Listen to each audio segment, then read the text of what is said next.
Welcome to another Common Man podcast where we dive in to the things holding men back from experiencing the life they really want, having the energy they want, and the relationships that they know they can have. Today, I'm chatting with Nick. We're going to be diving into when a man becomes his own worst enemy and breaking the cycle and reclaiming that power. And look, by the end of this episode, you'll really gain some clarity on the silent struggles that may be holding you back, that the things that hold many of us back, and some practical insights in how to shift from that burnout, from that feeling like you are powerless, to a life that is full of inspiration and alignment. You'll really discover the things that are really going to break you free of that cycle. So if you love this episode, guys, and it's helpful for you, please share it. Really looking forward to diving with Nick on this one, mate. It's good to see you. I feel like we haven't done this for a little while, so I'm excited to see that face of yours. How you been getting on? Good, man. Good. I'm excited to explore this idea. A lot of guys have been struggling with this lately, and they've come to a point where they're able to vocalize this a little bit more, and I think they're starting to see those self-sabotaging patterns as well as they arise in this space. So this would be in line with a lot of those conversations, and I'd even say some of the work that we've maybe done on ourselves over the couple of years of being involved in this space. I'm excited. I got an interesting one to ask you, because this is something I've kind of been playing with lately, and it was a reading that I was doing of Rudolf Steiner. If anybody knows Rudolf Steiner, Steiner School's like a bit of a thinking, philosophy, action-taking kind of guy. And we're talking about is your self-worth attached to your achievements? And I think a really good way that I have experienced myself, but also helped other guys experience, to know if this is true or not, it's that idea that they aim for something, achieve it, and then feel almost empty or not really excited about what they've just spent their whole life kind of working towards. It might have been 6 months, might have been 10 years. And they're like, yes, I've made it. But there's no real like, fuck yeah, that's incredible. It's like, oh man, I thought I'd be better. I thought I'd feel better. I thought there'd be something way different now. What have you seen, like, in your guys? Have you seen something similar? The conversation that's come up more often than not is the way these guys describe it is there's like this movable goalpost. Yeah. And even when you reach it, the goalpost moves again. Even when you reach it, the goalpost moves again. It's like the next mission, the next thing. And they future pacing themselves all the time, and they're never present enough to actually just take in what they've accomplished. So they're not even there to take in what they've just done, even though they might have dedicated the last decade to achieving those KPIs or building that business or ticking that box, whatever the case may be. They're not even there to receive what they've done. They're already looking at the next thing. Yeah. So instead of being like, oh, I'm here, I'm present, I'm taking this all in. No, I'm looking up and I'm looking in the distance again and saying, well, what's next? Have you noticed some common traits for like the guys that have set up goals, achieved them, felt empty? Have you noticed any common traits in the energy that they came from setting up that goal, like their thought patterns, why they were going after that goal, what was driving them? I assume this will be very similar to both of us, but I find that this is the only mechanism that they know of where they can start establishing a sense of worth and value inside of themselves. And it has to be tangible, and you have to be able to see it, and you must be able to touch it, and other people must be able to see it so they can validate you and how good you are and how successful you are, because that's where they have associated meaning from. That's where they receive that from other people seeing them. That's how they have found a mechanic to be seen by the public eye and to be received by others. Yeah. So I find that the drive is relentless because that's one of like our like innate needs is to be seen. So normally I find that this comes from, you know, when you've been a kid and maybe you didn't have parents that paid you enough attention. They never really looked at you. You were just there. You were a fly on the wall. They just carried on with their life. And yes, you got fed or whatnot, but you were never nurtured. No one like sat down and connected with you. No one gave you that time of day. Those build up the frameworks of like, oh, so how do I get seen? Well, some people become very rebellious and they do X, Y, and Z. And it's like, that's how I'm garnering that attention. Other Yeah. people, they find ways to pour themselves in, become hyper fixated and successful and like really highly driven. And their success then creates the momentum in terms of attention and awareness and validation for who and what they are. I think that's like you're nailing the point of when a man becomes his own worst enemy. And that's that I'm doing this for XYZ so I can then be worthy. Oh, that's the real basic one. Like I'll be seen, then I'll be worthy. I'll get this, then I'll be worthy. And I find that energy right from the get-go. It's like, right, I'm going to build the $10 million business. And I'm like, cool, why? Why is that important to you?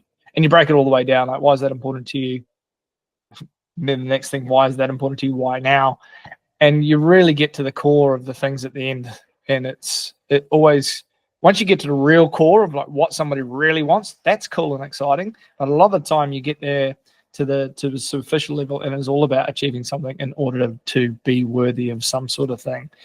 I had this piece relating to the Rudolf Steiner aspect.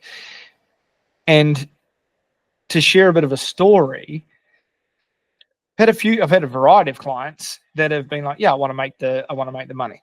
And I'm like, oh, why? I just want to make the money. And they want this aspect of money to have a certain thing. And I think both of us can say we're a big fan of money because it can change a lot of things in your life, but it's not the be all end all. It's just a very, very helpful tool in our current world where we value it. But what is really cool to see, and it's happened the good way, it's happened, we'll say, the bad way. It's like when somebody, let's say it's $1 million, somebody wants to achieve that, they get there and they're like, oh, wasn't $1 million. But they're like, oh, okay, cool. If it's not the $1 million, what is it? And that's the kind of good outcome. It's like, right, it wasn't the money that I'm after. Funnily enough, they reach that. If they manage to hit that goal and then they suddenly go, oh, it's not the money I'm after, they forget about the money. And then they just 10x. It was like getting the first little bit was really, really hard. And then they find out, oh, it's not the money. I don't even care about the money. I'm going to go do this. And suddenly money just expands in their life. But it's really sad and challenging to see the other guys that hit the $1 million or whatever their kind of money target was, and then just feel bottomless and empty and have no idea where to go. There's a really tough thing to see people crumble and think that was it. There's nothing else. And I'm like, it's such a tough thing to see, but it took me into this book. I can't actually remember the name, Attaining Higher Levels of Something by Rudolf Steiner. But he goes through this whole process of basically cleansing the mind and going through a practice and coming to a place where you no longer are pushed by anything to take actions. You're no longer pulled by anything to take actions. You're just inspired. And you have the free will to choose whether you take action on the inspiration that comes from you. And then you go forward. And it's like, there's been so much in my life that has been like that. And I've always looked for a mechanism to do it. And I think over the last couple of years, I've found that. But that's the real interesting part, getting to that place where it's just inspiration now and you're living from that place. That changes the energy of the results. It changes the results when you get there. But the coolest thing is on the way is epic. On the way is a blast. Have you had experience of that in your own life and kind of seen different examples from clients as well? I think what you're highlighting there as well is just the change in drivers, because people aren't driven then by these wounds or these limiting beliefs. They're driven by this innate potential that resides within them. That's a So good it's way the to describe it. creativity and the inspiration that arises in their system that becomes, so passion becomes a driver, curiosity becomes a driver, self-expression becomes a driver.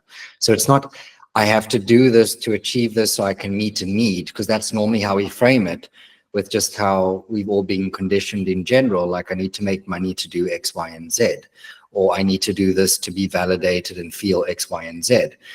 So you're getting the feeling that you're searching for through this mechanism from the get-go. You're now not searching for this feeling of satisfaction or a deep-seated knowing that you're full and you're nourished and you're worthy. You're not even looking for that feeling, because the way that you started off the process is completely different to maybe how you would have traditionally done that. So when you get to the end, the journey's been great. The outcome doesn't matter as much, because you've been feeling that way and you've nourished yourself along the way. And 10 to 1, I can tell you now, you're probably not burnt out. Yep. You've probably made the process a lot easier and enjoyable on your system. And I can guarantee that you're not sitting at the end of it and feeling empty. That's the difference. That's the biggest difference. I've been on both sides of the coin, so I can completely understand from both perspectives.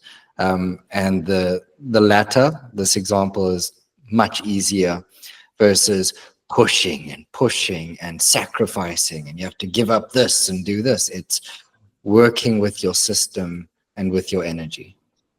That is a really good example for the guys who might be questioning if they have this kind of unknowing thing. It's that title that we put on ourselves. I'm a hard worker, I'm a grinder, all of these things that we're like, yeah, that's my identity. And I'm like, it takes a while to give those things up, because identities are sometimes hard to throw away. But man, they are just not giving you what you need. They're not giving you what you want. They're not giving you what you need. And I think that you use that innate drive or that innate passion word, and it made me think of like a musician or an artist. If we could bring that kind of version into how we live our daily lives, I think we'd be a hell of a lot better off. Yes. Yeah. We would. It crossed my mind. I really want some insight from you on this. I was walking Oakley, trying to get him to sleep, out the lawn, round and round in circles. Our lawn's not exactly flat, so there's plenty of jiggles to make him go to sleep. And there's these two titles or identities that I still hold a lot of judgment about. And it's one is a business coach, and the other one is a life coach. And I looked at these two things, and I went, what is a business coach? What is a business? What is the purpose of the business? I was like, okay, cool, because we coach a lot of business owners, but we're not necessarily in this like coaching of business. And I was like, the purpose of a business is to make profit. That's the whole purpose of the business, is to make money, right? That's its thing. Like, if it's not making money, you don't really have a business. You have something that's sinking you. And then I was like, every business is just based on the same principle of how you attain somebody who's got a problem that you solve into somebody that pays you money to solve that problem. So the same principle applies. And then there's a million different ways that we get, if you've got a business, a million different ways that we get sold to the mechanisms to do that process or that flow. And then I was looking at, okay, why is it that guys who have successful businesses aren't necessarily happy, but they have these business coaches? And I was like, oh, cool. Well, because we're focusing on the business. And for that to be successful, the business has to make profit, and then we're nailing it. That's the outcome. And then I looked at life coaching. I was like, oh God, life coach, how does that sit? And then I was trying to look at what are the principles, like a business. You got the principle of person who doesn't know you all the way to somebody who pays you for a problem. What's the principles of life coaching? What do we do there? I was like, well, you have to understand what the outcome of life is. So I was like, okay, cool. If that's the case, maybe it's a belief, maybe it's a principles, like to experience life or to self-actuate, all those sorts of things.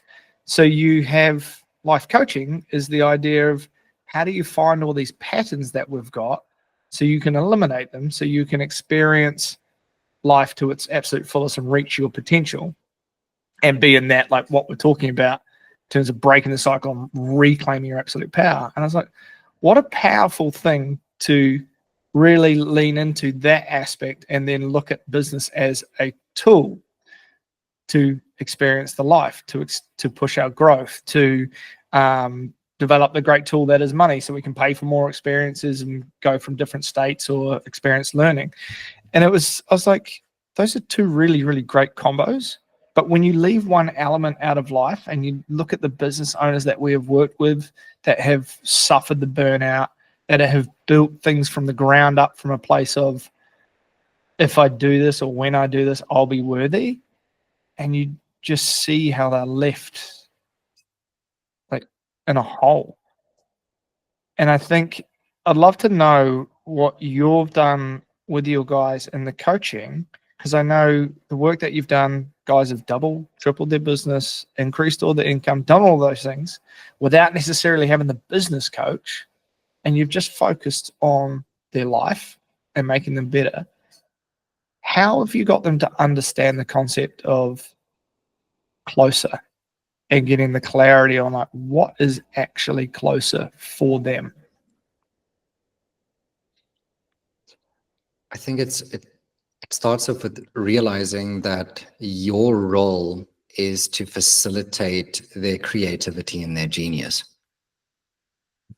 So you are teaching them how to tap into that. You're either reminding them of that, and that is what catalyzes all the changes in their life and their business, because they're showing up within and they're tapping into more of that potential. So yes, of course, there's pragmatism that sometimes comes in, because not every session is going to be like, how is your life today? Sometimes a guy's going to come to you and be like, well, I know you've got an understanding of maybe marketing or this and this and this. I need a little bit of help here because I'm stuck. So you're going to go in there with like a practical, consulting role and give them guidance with that. But then you zoom back and you say, well, what do you think? Or what are you feeling? Or where are you actually sitting right now making this decision from? Do you think that you are in your most resourceful state or frame of mind? No. So I love using the scale of like 1 to 10. Like, where are you on that scale? 10 being like Tony Robbins on cocaine. So that's where 10 is. So if they, let's say, sitting at a 6, so you're leaving about 40% on the table. Just try and get closer. So what is it that's stopping you? Oh, here's a thought, here's an idea, or I'm struggling with this with my wife, or I'm stuck in my head, or I'm doubting myself, or I don't think I'm worthy, or I just don't have energy and capacity. And that's when you problem solve and you get them to creatively move around those blocks to up that state so they can access more of that potential, more of that awareness. And from that space, oh, wow, well, I didn't actually see this. So this actually feels possible now. And I was just, because of where I was sitting, I was looking at this mountain. But now that I'm sitting on the same level as that peak, oh, okay, this is actually doable. This is normal. I've got this. I've been through worse. And it's those gentle, like, refreshers of perspective where they get to zoom out and, position themselves in a more empowered space where they get to make a better decision. And do that consistently enough, you're going to get a result. You remind you're moving from, a previously disempowered version or expression of yourself to one that's constant, that's clear, that feels embodied and empowered to make really good fucking decisions time and time again. I think you've nailed the difference between someone who's chasing success or building a life that truly feels fulfilling.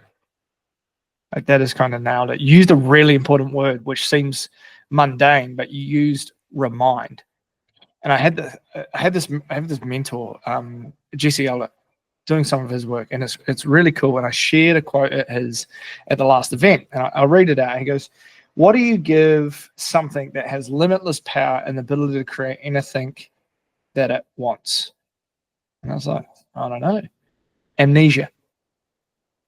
You give it amnesia, because otherwise you'll never be able to control it. It'll never understand what it has available to it. And I was like, okay, cool. So we're born with amnesia. We're born with this loss of memory of just how spectacular we fucking are. And you use the term remind them of their genius. And I believe that everybody has this phenomenal level of genius in them. And I think anybody who owns a business, this is what I love about business owners, is that they're already experiencing parts of it, like just a little sniff, a tiny little speck of Tony Robbins cocaine, you know. And when you start peeling off the layers and almost, you know, Sherlock Holmes looking at it, they're like, holy shit, this really is phenomenal. I really have what it takes. I can create whatever I want here. And they start loosening those shackles. And I think that's one of the most important pieces that I don't want these guys to miss, that the reminder is so good, because everything else is tools, strategies, and tactics. And there's thousands of them, and they all work at some certain time. It's the right tool at the right time. But being able to be in a place where you can unravel and peel back the layers for someone so they can understand just how fucking awesome they are, then they can be like, oh, sweet. Then that hammer that was a tool before that I didn't think I could pick up, happy as Larry. Go all four on that shit. One of the kind of questions or places that I want to go about men becoming their worst enemy is a piece around vulnerability. And not just, I think when it's something that I don't battle with, but I also have a perception around when is the right time and who with. Because often I see maybe some things shared with wives or partners and things like that, and it's often not the right person to have that vulnerability with. And it's not because we don't know, but I think often we don't have the resources, like a community of, for us it's men, like other men, to open up and have that vulnerability and you know, sharing with. But how do you think that ability to be vulnerable, having those people, the right people to share it with, helps men become more?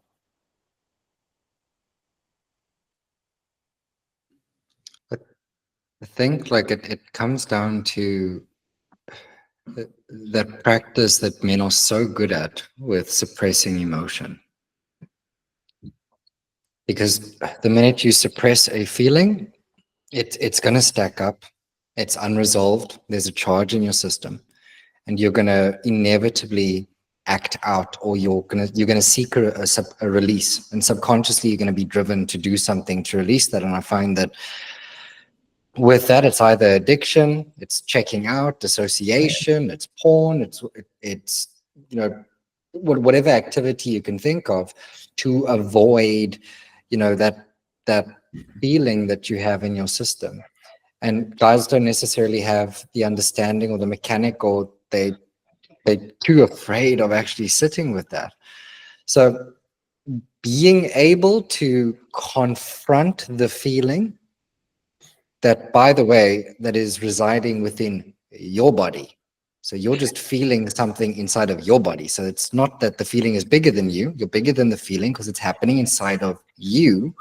You get to let go of it, reframe it, express it, get curious about it. And when you are plugging yourself into a space where someone can guide you and help hold that space, where they're inviting you, hey, like, you can explore this. Like, it's okay. It's not going to kill you. This is actually just an invitation to be more, to do more, to express more, to give yourself the opportunity to be a better, bigger, more authentic expression of you. Like, why would you not want to do that? And having a coach or having a guide or a community or just a space where you can do that. And look, even if it's a therapist or whatever the case is, if you can find an outlet where you feel safe enough to express, but you're not going to feel judged, because that's the thing. You're going to have the self-judgment. It's like, oh, I'm vulnerable. There's an open wound here. It's okay, because everyone has emotions. You're not the only one in the world. Like, it's okay. Everyone has their shit they have to deal with. But you just being willing to confront that, take ownership, and share that with another person. Just by doing that, you will start opening things up, and things will begin to unravel and make more sense bit by bit. And I find that's invaluable, because now you're no longer subject to making decisions from that suppressed space. Yeah. I just this Saturday gone, I had an experience where I was organising to go biking, yes, with another man in very tight clothes, just to make that nice and clear for everyone listening. So I finally got our shit sorted. We're going to go riding. We're a couple of hours late. And Fleur's like, I can't believe this. I'm not going to get to do any of the stuff we talked about. And I was like, yes, we are. We're going to get to do all this. And then there was this, as I was leaving, this thing about you don't spend enough time with me or with Oakley. And I was like, I'm going to go biking. So I'm like, right, take that. And I went off biking and I'm biking along with my mate Doug. And I'm like, dude, one, I feel fucking angry, but I know under the anger there is this element of not necessarily shame, but idea that I could do more. I could have been better. I could have done something. I could have, all these things. And I went through this whole process, whole story in my head. I'm like, how has this worked out? So Fleur has now become a mother. So she's given up her work and her work has become being a mother. I've now become a dad, but I haven't given up my job. My job's still my job, and I've got to fill up my other time being a dad, plus make sure the house is good, taking on the dinners. I'm like, So as a dad, you give up nothing in terms of work, but you take on more, where the woman gives up like her work and takes on the child. And my mind's reeling at the stage, like, who's got a better deal, who hasn't, blah, blah, blah, blah, blah. And then I ask myself, okay, cool. How can you do better? And that was just so simple that I went through this whole process of being really angry. I was open to my mate about it. I was like, look, I'm fucking feeling really angry about this. I'm feeling a bit of shame. I'm like, can you listen to the story? I opened up about the story. He just listened, didn't say anything the whole time, which was great. And then I just got to the end of it. And I was like, okay, I feel better about it. What am I going to do about it? And the answer came to me, expand. Expand. Like, you've got the power. You've got everything that you need. Expand. So that was it. I was like, cool. And that, in simple terms, so it's just be better, do better. Because there are places that I can do better, like, already. And I think anger is always a really easy thing to see from a guy's perspective, but there are so many layers deeper in that. And I think that is the cycle that we get caught up in, that we lose all our power. We end up pushing it onto our relationships, our friends, and everything. And we hop in the cycle. We get angry. We express that anger. It then causes shit to unravel. The snowball rolls downhill, and then we lose everything that we love, rather than going in, taking that moment to be like, why am I angry? Can I share this anger with someone and actually discuss it out and find out what sits below the anger, and literally to come to a solution at the end? I was like, cool, expand, got back from my ride, finished it slightly early, had a chat to Fleur. I was like, I'd prefer if this was the case, like, mention it to me earlier so I can change, so I can observe, so I can make it. And then the thing that she wanted to do, I just dropped everything else and we went and did it. And we had a great day. I got my bike ride in. She got her thing in. I expanded, became more aware of things. I was like, wow, that day went from me wanting to put fucking headbutt Fleur, thinking I was a terrible dad, to now being like, I'm a better dad for it. We had more fun. And I got to hang out with my mate and share like a deep connection. It was awesome.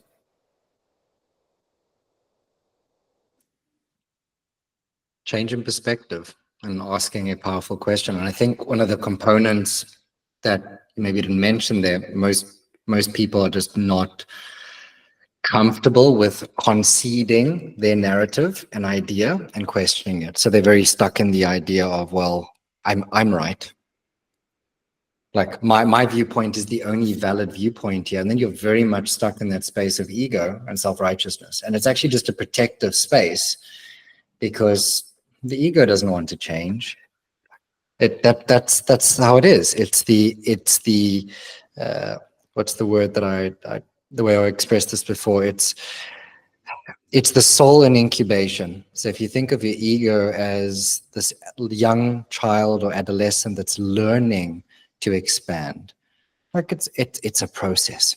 Yeah. And that's where you can come in and guide that process so that it's in alignment with what's happening in your space. I've got one note here from you that I think is really probably one of the most powerful things that the guys can take away from this podcast as well. And that's that question of what would life look like if you believe that who you are right now is already enough? And I don't think anybody takes the time to contemplate that, because our core wounds that we operate from are so often, I'm not enough, I need to be seen more. So that seen might come out as anger, violence, pulling back, whatever it is, the victim. It's like, if you're already enough, then what business decisions do you make? What relationship decisions do you make? What decisions do you make about your own health? How you treat yourself, how you treat others, how you are in heated discussions. Suddenly that's a game changer, like a game changer. Yeah. Simple but not easy, but a game changer.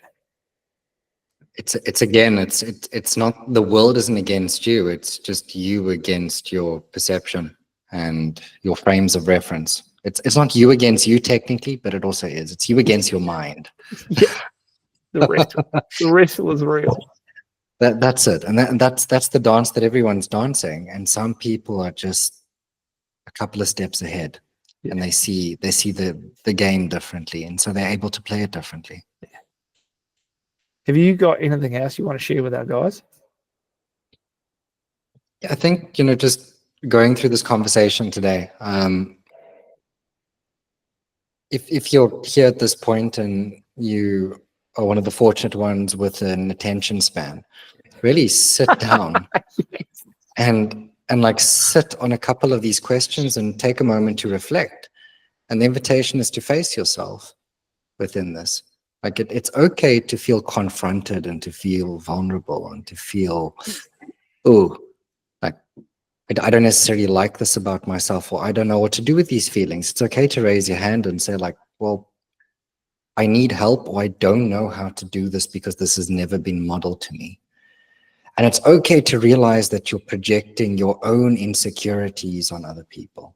It's okay to realize that, you're the one that has to take ownership and accountability, and you can't exactly base your entire life on everyone else's array of decisions or indecisions. Like, you've got to make a decision for yourself, and you've got to take ownership if you didn't make the decision and outsourced your power. It's okay to sit in these uncomfortable spaces, because that's where you're going to grow.